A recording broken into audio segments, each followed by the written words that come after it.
Hi everybody, I've cut out a stocking. It's really fluffy at the moment because this fabric shreds like no tomorrow. I've got one of those fancy machines, if any of you are interested. It's a Brother V5. I've also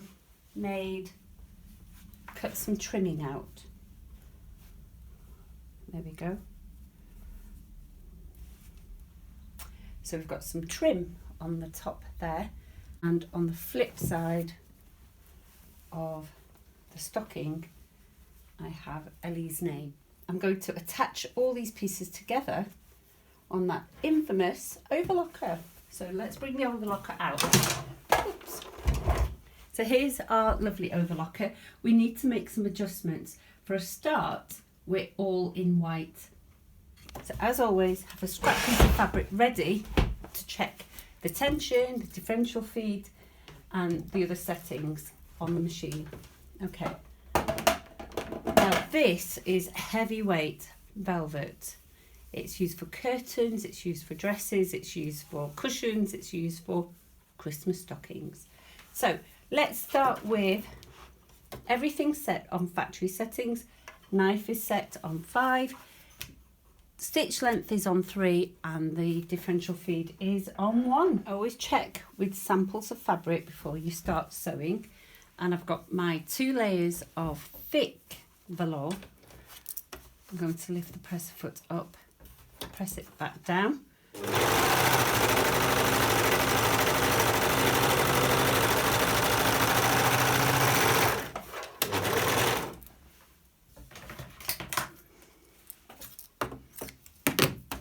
And take a look at that. So the stitches don't look great, do they? What I can see going on is that line there. So this row of stitches should be sitting up at the top there. Can you see? And what also is happening is, can you see how these stitches, this first row, so the second row looks fine to me, but the first row is being pulled up. So the first row needs tightening, but I'm not going to adjust that yet because I want to change the colour of the thread. I'm going to remove that whole bobbin and I'm going to use the same green that I used in the embroidery machine. Pull that thread out, lift up the presser foot because you always work with the presser foot up, and pull that thread out. Don't lose the chain. Got thread. Thread the machine up.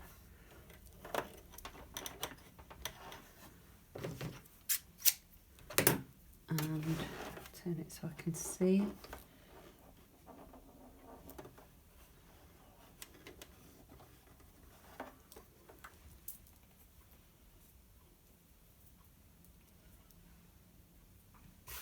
And I'm going to pull that chain back out. Make sure the thread is underneath the presser foot. Okay, so I'm only changing the green because, watch this, if I open up the seam that I've sewn, I will be able to see that row of stitches, and I'm not going to change the rest of the colours, I don't need to. So let's see what result we get from that. So everything's on factory settings, so all the tensions are on 4, stitch length is on 3, and the differential feed is on 1, knife is on 5. So that's the default settings. I'm going to remove that piece of overlocking I did before. There we go, and put the presser foot down.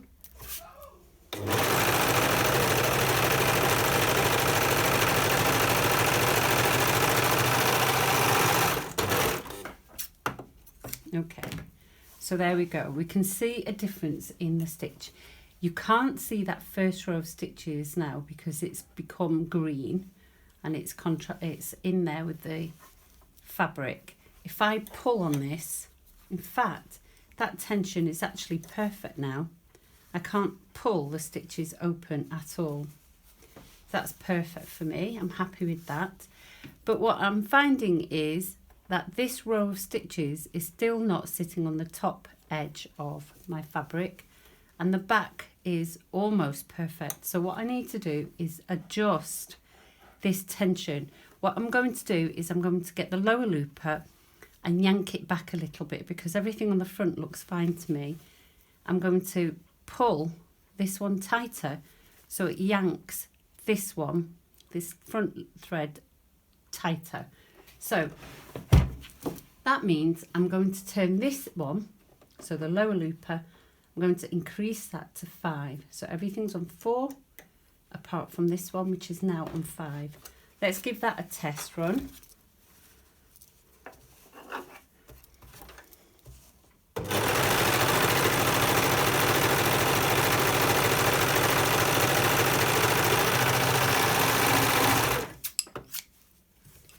Okay, so now that stitch is sitting on the edge. You can see some fraying bits from the fabric. So what you can do there is reduce the stitch length so that the stitches are a bit closer together. I'm going to leave it as it is because it's just a stocking. But can you see on the back how they sit beautifully? If I pull on this now, that stitch is brilliant. I'm giving it a good tug here. I don't know if you can tell, but it's notably thinner. This is a 120 twist, this is a 40 twist, this is a cotton, and this is a rayon, which is just another viscose or a polyester, so it's a synthetic thread. So change your threads first, test your stitches out, and then make any changes that you need to. Now, let's get back to the stocking. So we've got lots of pins there. I'm going to start from the top, go all the way round and finish there. Start with a press foot up. I'm keeping the knife on, but I'm not intending on trimming anything. Going round the curve.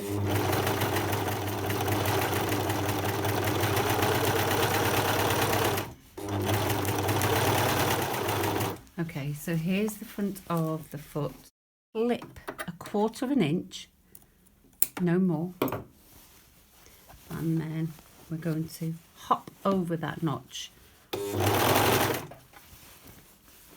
And we're going to make sure I get a stitch there in the fabric and not miss that edge.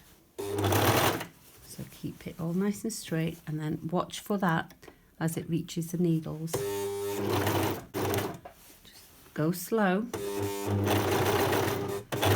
So we've cut the notch. When we flip it through, there won't be a hole because you've got your stitches where we need them. So grab the tapestry needle, feed it through, grab your thread, feed it through the eye of the needle. Don't pull it all through, and then drag the whole lot through like that, and that will secure the end for you.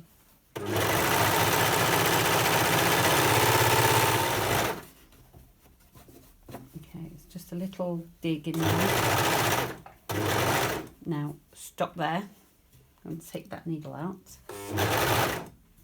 Press the foot up, needles out, chain off, place, back in, needles out, everything down, and let's go.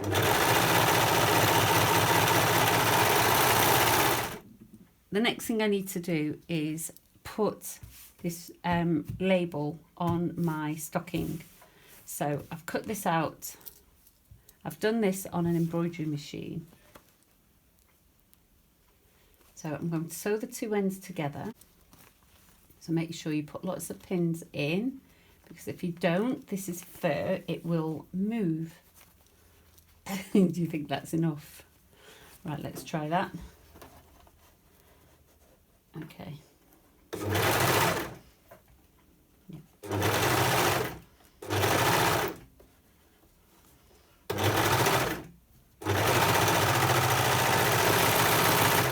And it does creep. There we go. Right, Take those pins out. Then what we'll do is, I'm just removing the pins here. So what I've got to do is flip the lining through the good way, and I've got to put good sides together. Right.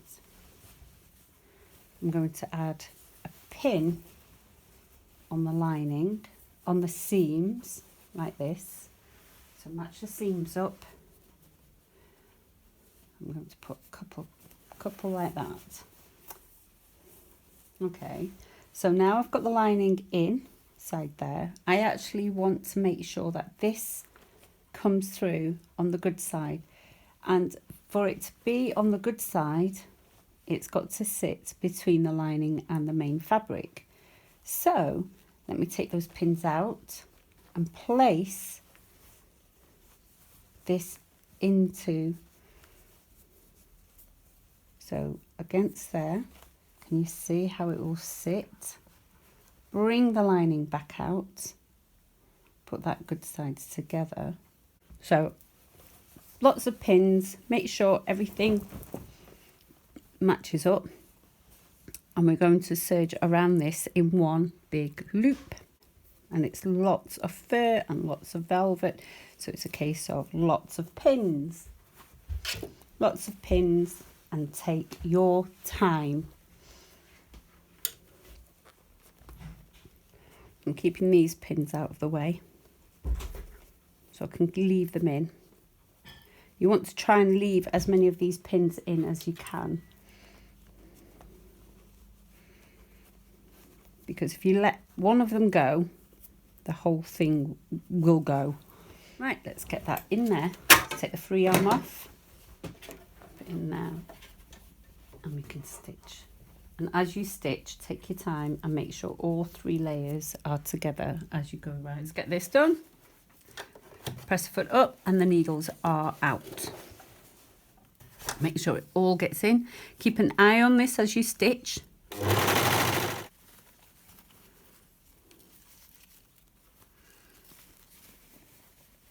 Get that in there. Make sure both ends come out.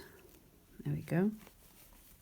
Stitch over a few stitches over the first part. That's just to help lock it in place. So I'm not cutting anything off at this point. So you can, oops. So I'm not cutting anything off. I'm keeping it away from the knife. I've gone over. I can see 2 lots of stitches in there, which means I just need to pull the needles out, press foot up, and then chain off.